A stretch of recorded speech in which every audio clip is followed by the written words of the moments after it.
As the wind erodes and the water corrodes, altering everything we think we know, but we don't. It's all temporary, and it used to, but now the thought doesn't scare me or keep my feet from following one after another until I slumber. Then my mind, not my feet, wander and dream of people and places I'll never see again. I've mended as much mental anguish as I can, and now I try to use this language to take these thoughts from my head to my pen. Cause though I don't speak of my dead friends or the circumstances, often the blow never softens or yields.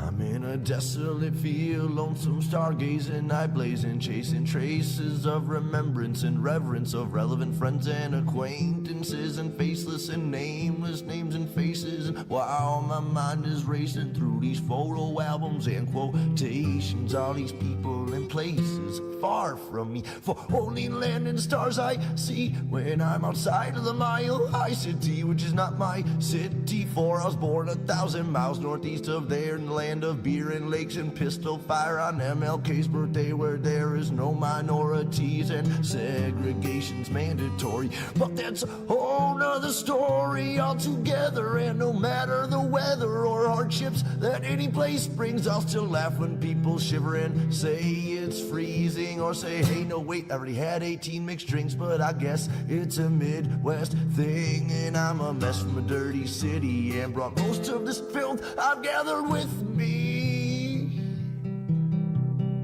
Welcome to another episode of Experience Any Wines Live. Today, we're going to be talking about a great word, the word when. That's right, the word when, and when we use it, so that we can come up with the answers, not the questions, with the power of the word when, the most underrated word I can think of. Coming up after the verse.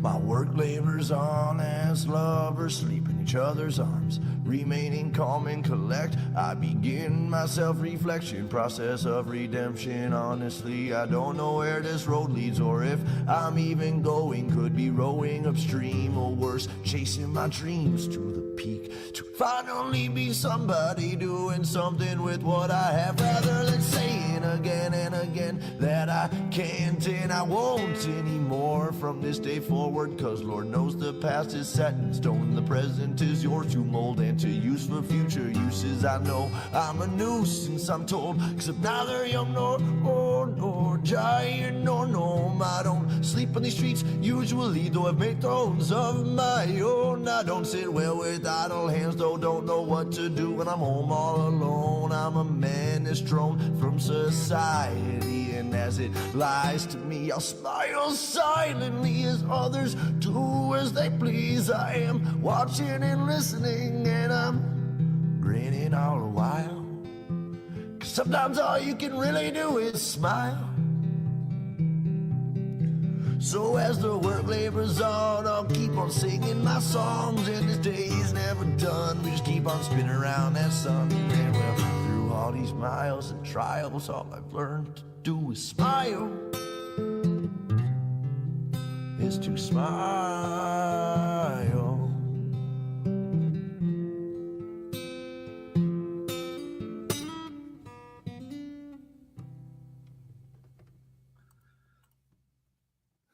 Welcome to another episode of Experience Any Wines Live, our opportunity every week to come together and share one idea that's going to make us great this week. It's all about leaning into the greatness within us and finding our own unique ability. And today we're going to be talking about the power of the word when. First, I always want to take a moment to share a moment of gratitude. The whole purpose behind gratitude is to seek the good in this world. When you're looking for the red car, you'll see the red car. And I'm grateful to the people that challenge me. I've had some people recently, I've had a couple rough conversations as of late. And the people that challenged me this morning, I was driving into work. I was thinking about particularly challenging conversation I had recently, and I really wanted to bring out you language. Last week I talked about you versus I language, or 2 weeks ago, and then last week I talked about issues versus ish me's, and I really wanted to push them and push their buttons and say, well, you did this and you did that. And you make me feel this way, right? All those really limiting self-beliefs I've had about the power people have over me. And when I started shaping that as to I language, I really started taking ownership of who I am. And I realized, man, there's gratitude in that, because it's real simple for me to go through life when I'm operating, chasing my mountain, climbing it, using my I language, those, 6 most powerful statements starting with I. It's really simple when there's no obstacles in front of me. And as soon as I have those obstacles, I have people with those challenging conversations, it's easy for me to blame others. I know that in the blame, excuse, denial, I'm a blamer. That's my predisposition. I want to say you did this and you did that. And let's talk about the facts. Let's argue about that versus taking that ownership and using I language. And so I'm grateful for the people that bring out that in me, because without them, I wouldn't be able to test my own theories. I wouldn't be able to live a life of abundance. And instead, I would be living a life of scarcity. Without those challenges, I don't become stronger. I told someone recently during a conversation, I said, I don't ask for the load to be lighter. I ask to be stronger. And so for all those people that have challenged me in conversations and in my life, I'm grateful for them, because they test my resolve. They push me. Every time I achieve greatness in those moments, I level up a little bit. I move the needle 1 degree, and that 1 degree over time is huge change in my life. And so I'm grateful for those people. And so my challenge this week for you is find the greatness within you. Be grateful for maybe the people that push you to be great, and find the greatness within the people that push you closer to the person you are destined to become. There we go. There's our gratitude for today. Next thing we talk about, paying the bills. I've been doing a lot of workshops lately here locally. I got a couple opportunities recently to do some workshop for local companies. So whether you're local here to Southeastern Wisconsin or Wisconsin, the whole place I can drive in a car and back in the day doing workshops. I also get on planes, planes, trains, automobiles get me places I want to be so I can serve you. The Language Leadership Workshop is anywhere from 45 minutes up to 4 hours. It's transformational. People are going to walk in with limiting self-beliefs and walk out with a vision board. And we talk about the power of that language so that individuals can lead themselves and be amazing for themselves and their families and your companies, because it always comes down to what value are we getting from our organization. I was in Orlando 2 weeks ago. I got my survey results back. Great results, great things that people have said about what and how transformational it was. A week after I spoke with the CEO of the company, about a week and a half later, he was to the moon and back. He was excited. His team was happy and engaged. When they came back in the Monday after the workshop, they were all about it. So for those organizations out there, individuals that want to transform the language and transform the mindset of those employees, it's a great opportunity for us to come out and do a workshop anywhere, again, for 45 minutes, like a lunch and learn, all the way over to a 4-hour training for your teams, anywhere from entry-level employees all the way up to senior executives. We've done them all. So those people, let's find those together. All right, let's talk about the underrated word of when. When I think of the word when, it's going to be a theme here. It's weird, which is also really weird. I wrote it down a few times. And of course, when you write a word down more than like twice, I start questioning my writing it down. It starts looking funky. So I wrote it down a few times on my notes here. All right. So when, often people think about when as a question, myself included. Who, what, when, where, why. Actually, it's on my board right now. I talk about when, where, who, what, how, and why. Getting to the source of the conversation. It starts with when, because the when is the now or the pre-designated time that this is agreed upon. And then there's the where we are, and then the who, kind of the surfacey stuff. And then it gets into the what, the how, and the why, the good stuff. Now let's think about when as an answer instead of a question. One of my favorite things to do, like I talked about a second ago when it comes to your vision board, is SMART goals. Singular, measurable, obtainable, relevant, and time-bound. That's our when. When is this going to happen? When I do my workshops, people leave with their big, hairy, audacious goal written in a SMART goal format. And then they do milestones to get closer to that big, hairy, audacious goal written in that SMART format. And so it's pretty simple. All right, singular. I'm going to do this thing. Measurable. Did I do it? Yes or no? Is it obtainable? Is it something I can do? Yes. Is it relevant? Yes. This milestone gets me closer to this BHAG of mine. When are you going to do it? Because when we choose not to answer that question, We give ourselves unlimited time and space to come up with excuses, to blame others, to be in denial about how important that thing is.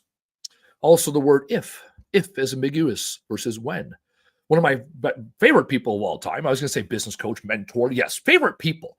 Let's put that down. It's favorite people. I've known this gentleman about 9 years, Mr. Brad Herda, here locally in Milwaukee, is a blue collar podcast. He is also a coach for Focal Point Coaching, primarily working with generational businesses. Shout out Brad Herda. Brad Herda is famous, and I quote him in my book for this. It's not if, it's when. So I've been on a lot of Zoom calls, especially during the pandemic with Brad, when we were coaching together and amongst each other. A lot of business owners struggling at the time. How do we overcome these objections and issues throughout the pandemic days? And even since then. And people say, well, if this happens, then this. No. When this happens. And all of a sudden, Brad is famous for that, right? It's a Bradism, we all know, in our circle of trust, our circle of people. When you say the word if, Brad will low-key, under his breath, when, and then you force yourself to restate the statement. Because if is ambiguous. If is out there. When is a time, and sometimes it's a place. When I arrive here, when I get to this place in my life, when this time elapses, I will have achieved this. And we grow up in life like that. You go to school, it's like, well, when you turn 16, you get your driver's license. And when you turn 18, you're an adult, kind of. Right? When you're 21, you can drink. When I graduate this, I'm going to go there. And there's these things, right? When I graduated college, I'm going to get the job. And when I get that first paycheck, I'm going to go buy that thing I've always wanted. And when I save up this much money, I'll buy a house. And there's all these whens. They're kind of designed for you. And then you hit about 30, and all of a sudden, you're in charge of all your whens. Like I tell my 10-year-old daughter, right? She always says, well, when I'm a teenager, when I'm growing up, when I do this. And I say, well, first off, let's not get too excited about getting older, right? Like, enjoy being young while you can. Enjoy the magic of a childhood before you're domesticated by life, right? Like, so when also can be now. When I'm now and when I'm here, when I'm naive, how are you going to take advantage of it? Because she's still at that age of chasing those whens. Some point down, 25, 30, all of a sudden, people stop chasing the whens. And they live in the moment. They become 83% of Americans that are plateau people. They have no goals. 83% of Americans do not have goals. 14% of Americans have goals and never write them down. That means 97% of our population does not live in a when world.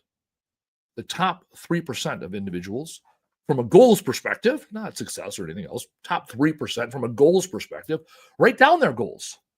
They write them with the when in mind. And now you, as an adult, get to decide what that number is, what that date is, what that boundary is. When this person does that, I do this. It's actually one of my favorite tricks I teach people in operational processes. It's called when-then language. People want to what-if things to death. Well, what if this happens? And what if that happens? And so I say, let's use when-then language. When this happens, then what will you do? I use this in a coaching conversation over the weekend. Someone I was talking to wants their significant other to do something. And we said, okay, there's 3 scenarios here. Either they do it out of buy-in, they're excited to do it. They do it merely out of compliance because you asked them to or told them to, and they're going to do it, but they're going to do it half-assed, or they're not going to do it at all, right? Because they said, well, what if this and what if this? I said, well, there's only 3 logical scenarios. And they said, well, I really want them to be bought in. I really want them to get excited about doing this thing with me. Okay, so that's great. So when that happens, what? Well, you'll feel loved. You'll feel appreciated. You'll feel accepted. Awesome. Okay. What happens when they only do it because you told them to do it? They do it out of compliance. They do it half-assed. They do it to check the box. Well, then I'm going to be frustrated. Okay, you're frustrated. Okay. What happens when they don't do it at all? In the timetable, hey, do this thing within a week. Well, they don't do it at all. And I have to remind them, and I have to bug them, and I have to poke them. Well, I'm not going to be happy. Okay. When then? When they don't do it, what are you going to do? Right? Start there. Well, I'm going to break it off with them. Okay. When they do it out of lack of compliance, then what are you going to do? Well, I'll tell them why I want them to do it. Re-encourage them more. Okay, good. When they do it exactly the way you want to do it on the timetable, what are you going to do? Well, I'll accept it. Okay. Are you going to celebrate it? Are you going to re-encourage that person? Are you going to tell them how much you love them and how much it meant to you? Because that's also important. And when you preload yourself with those when-thens, then when the stimulus shows up, right? When they disappoint you, Then you can respond proportionally because you've already put in your head how you're going to respond. And this is the difference between reacting to the stimulus versus responding to the situation. In a situation when you ask somebody to do something, there's only a few logical outcomes. So then you get to have the choice. Do you want to celebrate the person for doing the amazing thing they did? Do you want to give them that carrot, right? A little bit of instrumental motivation to go with the intrinsic, they did a good job? Or do you want to just, expect it? And then all of a sudden, you really don't really appreciate them and you start to take them for granted because you're not focusing on the greatness that they did with you. When someone doesn't do what you ask them to do you yell and scream and throw a fit? Do you show them your emotions? Or do you respond with your words and say, hey, I'm frustrated. I really wanted you to do this. This is important to me. And then you get to the most powerful when-thens. When you start a sentence with I feel. I feel is one of our 6 most powerful ways to start a sentence. I feel this way, insert emotion, clear and concise, as tight as you can get it. Not I feel da da da da da da da da da da da. No, I feel this. When you that. Let's look at our scenario again. I feel loved when you did the thing I asked you to do. I feel frustrated when you did the thing I asked you to do and you bitched about it, you did it halfway. I'm frustrated. I feel unloved, disappointed, taken for granted when you choose not to join me on my journey. And so now it's not, you son of a bitch, you ruined my life. It's a proportional response of how you feel. The beautiful thing about when you articulate your feelings in words, it's inarguable. You can argue the facts and figures of the case. You can argue about what was understood. You can argue about the expectation when it's not very clear. You cannot argue about the feelings somebody have. And when you think about things, when you go into a situation, you've already invested an idea of the outcome, then you can respond. It's all about getting in those reps. Reflection is the first step. Reflect on a situation similar to this, or a situation with this person that was similar. How did you respond? How did you feel? Anticipate what you might feel. In the moment, be aware of how you're feeling so that when you receive that stimulus, then you're able to respond to the situation. That, ladies and gentlemen, is real-time resilience. And that's what we're building up. To be able to reflect on what happened, to be aware of the feelings you may or may not have, and then to, in real time, have the resilience to maintain the integrity that you have, to be able to respond to the whole situation, even when the person does 1% right. Are you going to celebrate the 1% because you want to get 2% someday? Or are you going to ostracize them for the 99% they did wrong, and they'll never give you 1%? That's a choice. The power of when. You, the individual, get to decide what that line is.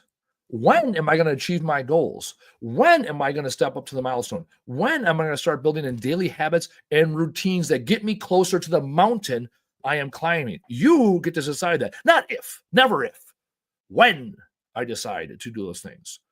You get to decide what your boundaries are. When my boss says this, I'm going to look for another job. When my spouse does that, I'm going to stand up for myself. When my spouse does this, I'm going to go out of my way to show them love because that's what I want to do to get more of that thing. The when-then thing is great. Whether you perceive something to be good or bad, positive or negative, it applies. And then you can start using sentences and language like, I feel this way when you ... And it sounds janky and it sounds scripted, and it is. It's the Mad Libs to real life.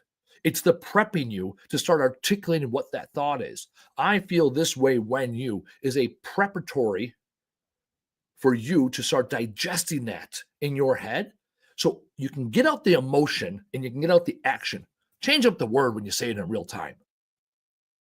I guarantee you, though, when you start using that equation in your head, start dropping in those feelings that you have, start dropping in tight, the verb, small thing. This is the thing you did, right? Not like you were checked out. No, you picked up your phone right in the middle of a conversation, right? Because the smaller the target, the more likely you are to hit it or miss it. Hey, I want you to pay attention to me more. The fuck does that mean, right? Big target. We don't know if we hit it. Hey, I want you to keep your phone turned off for the next 30 minutes while we're at dinner. Okay. All right, going back to that SMART goal. Singular, measurable, obtainable, relevant, time-bound. That simple. Then when the person succeeds, when the person gives you the time and attention, because, quality time is your love language, or because you're working with your boss and you don't want them to be distracted because you want to feel heard and feel appreciated, then you know what to do. And when they pick up their phone within those 30 minutes, you also know what to do because you already told yourself what you would do. You're letting people know your boundaries. That's a beautiful thing. Again, you have absolutely no expectations of the other person. You have boundaries for yourself that you get to decide with your when. So, ladies and gentlemen, when you incorporate this type of language into your life, when you start setting your own boundaries, when you decide what right looks like and where you're going to go, then you'll know whether you're on the right track or not. You know if the people that are coming along to your left and your right are the right people or not. And then you could decide. You get to live every day. You die once, you live every day. You get to decide every day how you are going to go about your journey, who is going to be allowed to go on that journey with you. And then you will live a righteous life. As always, ladies and gentlemen, I thank you for your time. I appreciate it when you show up for me. I appreciate it when you challenge me. I appreciate it when you are vulnerable with me. In order to do that, it comes down to 3 very simple things. Do the fucking thing. Tell the fucking world. Show the fuck up. And we'll see you next week when you show up for yourself. Through all these miles and trials, all I've learned to do is smile. Is to smile.